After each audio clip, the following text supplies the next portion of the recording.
Hey everybody, I was really kind of hoping to do a Lishi 2-in-1 picking on camera. Not that I'm the first to do it. It's really a difficult lock to pick when these things are actually mounted on a vending machine or a shed or a van or whatnot, especially when they're shrouded.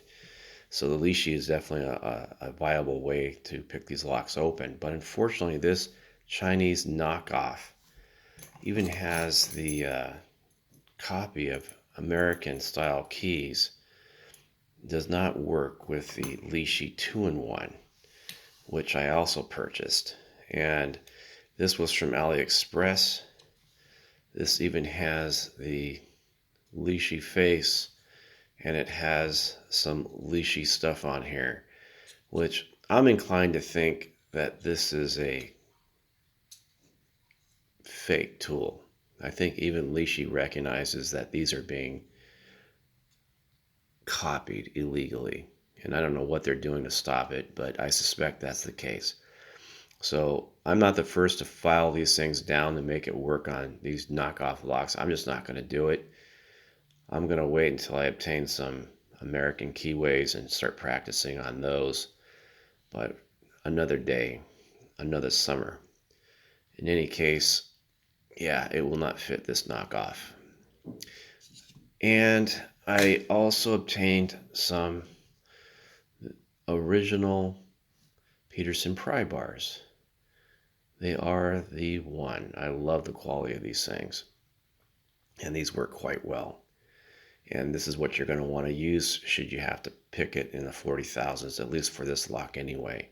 This is a 6-pin lock, and it's very easy to pick. It has absolutely no serrated pins or security pins for that matter.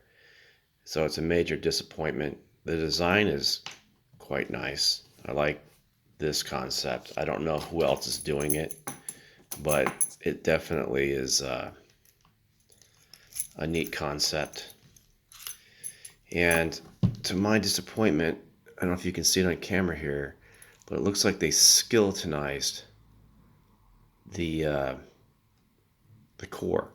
Why would they do that? These things are all machined. Maybe they save the shavings and recycle it. That's just being cheap. I can't imagine there being any security with these serrations. But I've picked this lock dozens of times off camera. It would just be a dog and pony show for me to demonstrate it again. But one thing I definitely do want to show you guys is what I'm using to pick this thing with. I'm just not going to do it today on camera because, again, it proves nothing. But this little guy right here, I love making my own picks out of government steel from Peterson. This is 25 thousandths. And I actually traced one of his picks and changed the end a little bit because I wanted a little bit more of a hook. And this is a knob from a camera knob. And I changed the screw to a shorter screw using a Torx screw in an M5. I think it's about 1 centimeter long. And that left me enough distance here to create a shank in order to epoxy this in with a fast setting JB weld. Basically did it in the evening, next morning it's cured. I love that fast setting stuff. You can use a straw to pour this into the hole, and then once it's to the top you just push it in, and if you get the tolerances just right, it'll be self-aligning. Because this is a 5 millimeter hole tap, all you have to do is make your shank 4.5 millimeter and just get the depth right on the distance of the shank. You're going to be golden. But I love this little pick because most of us pick with our finger usually on the, I would say, the shaft of the pick anyway. And a lot of our fingers are put here, but we're holding something. And this cushion grip that I added, I bought some cushion grips used for pencils. And if you cut those things in half, you're going to have a nice beveled edge on one side. You're going to have a chopped edge on the other. Well, you can take an aluminum grinding arbor disc and just create your own bevel on there. And that's what I did. It almost looks factory. So, and use a little soap to put it on there. It's quite comfortable, and I highly recommend it because these camera knobs have a nice, deep, I would say, I don't know, oval-like configuration all the way around it. It's nice to have that extra grip, and it's so comfortable. And I love the be able to set pins and rotate this if I need to, depending on the keyway. But I'm able to pick this various locks with this faster than I can with a longer shank tool. Not to say that longer handle tools, I should say, are not good. It's just, to me, it's compact. I see a lot of companies that are making these credit card picks, and they're making these picks that are very small with very small handles, but that's not very comfortable. To me, it's just like, why are you going to carry a bunch of flat picks that you just can't really manipulate very well because of comfort? And the way these hold in your fingers, and the way you're able to put normal torque or pressure on the shaft here, it's nice. I have no complaints, and the epoxy holds up really nice. Now, if you're going to buy these from AliExpress, you're going to want to pick up one of these wrenches here.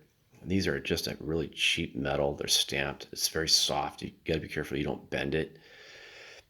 But what you need to do is you need to remove the factory screw that's on there. And they put some sort of thread locker in there. It's kind of like a white material, some sort. And it's a hex wrench style. So what you're going to have to do is put some tape around this, and then go ahead and take your screw, and you put a couple flat sides on there and put it in a bench vise. And then you go ahead and use this, and this will get this undone. And just make sure you're doing it in the right direction, of course. And yeah, you're going to have a nice handle. Apply this and put a new uh, screw in there of your choice. Like I said, I only did like a centimeter long, and this is really, really sweet. I really love the ability to pick locks with this. And I bought some more, so I plan to do some more hooks and maybe a couple of wave rakes and stuff. So that's what I have for you today, and I appreciate you watching. Have any ideas or thoughts or concerns, let me know in the comments. Have a great day.